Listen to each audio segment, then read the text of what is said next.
This is me in the UK, freezing cold.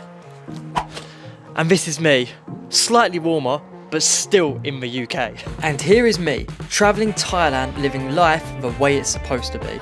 If I only had 14 days in Thailand, this is the exact route that I'd do to have the best time in this window. Starting off with your landing. It's most likely the cheapest and the best option for you to land in the capital of Thailand, Bangkok. Bangkok is a crazy city with lots of skyscrapers, shopping malls, entertainment and many other interesting things.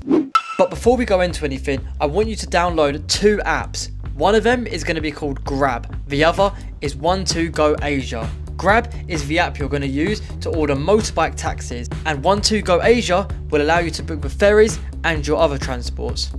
Your first day can be spent walking around some of the shopping malls and getting a feel for the city. My first recommendation is Terminal 21.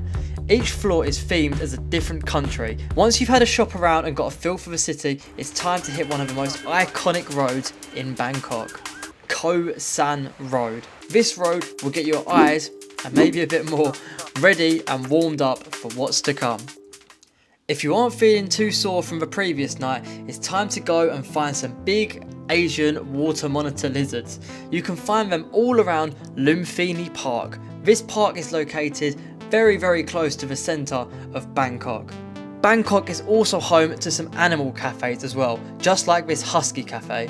You might also want to take a trip to the tallest building in Thailand. If you've made it to the evening and you're ready for some real action, it's time to take things to the next level. Tonight, you will be going to Soy Cowboy and Nana Plaza. Now, if I was to show this road on my YouTube channel, it would definitely be taken down. So, for that reason, I'm going to let you use your imagination and go crazy. After your crazy night in Bangkok, it's probably time you get some real relaxation. So, you'll be heading back to Bangkok airport because you're about to catch a flight to Koh Samui. When you go to Koh Samui, I would recommend staying in the Chaweng/Lamai area for around 1 to 2 days. I would heavily recommend you learn to ride a motor/scooter here. This will enhance your trip massively. You can spend the day exploring places like the Overlapping Stone, or go to some of the cool cafes like the Capybara Cafe. There are also some amazing gyms here that you can train Muay Thai at, such as Super Pro Samui. In the evening, you can hit up the main strip where all of the bars and the restaurants and everything else will be. You can either spend another day riding around and relaxing, or if you're ready for something else, then you are going to get a boat to Koh Phangan. This is my personal favourite island. Whilst you're on Koh Phangan, you need to check out Bottle Beach Viewpoint and Hadrin Beach. Now, I need to say, if you're planning on going to the full moon party, one, I would organise your trip to make sure that you go to the full moon party on the right date. And number 2 is I would get here a day before because it does get very busy around that time. After 2 days here, I would then get a boat to Koh Tao. Koh Tao is the smallest of these 3 islands, but it's arguably everybody's favourite. This is also one of the cheapest places in the world to get your scuba diving licence. After 2 days on Koh Tao, you're going to go on 12Go Asia again and get yourself a transfer from Koh Tao to Krabi. Now, Ao Nang doesn't have the most interesting strip, but the surrounding areas are pretty cool. You should check out Rayleigh Beach or Monkey Beach. And if you like hikes, then you should go to this tiger temple.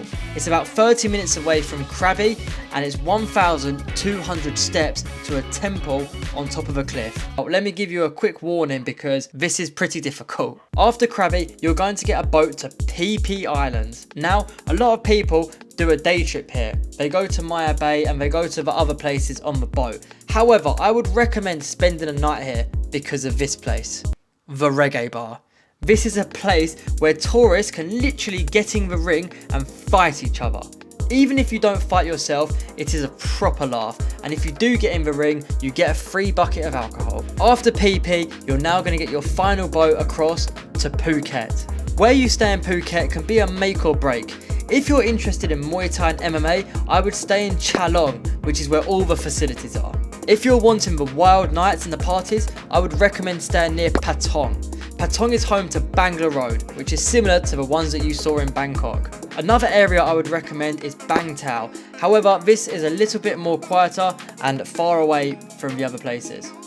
I would recommend visiting all of these places, as well as some of the other beautiful beaches, the big Buddha temple, and you can even go to things like tiger sanctuaries if that's what you're up for.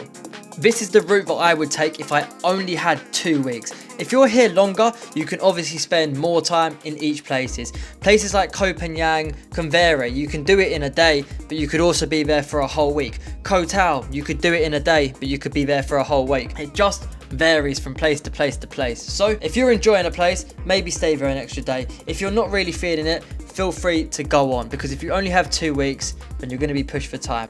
I've done this route traveling for 1 month, and I've also crammed it down into 2 weeks before, so it is doable.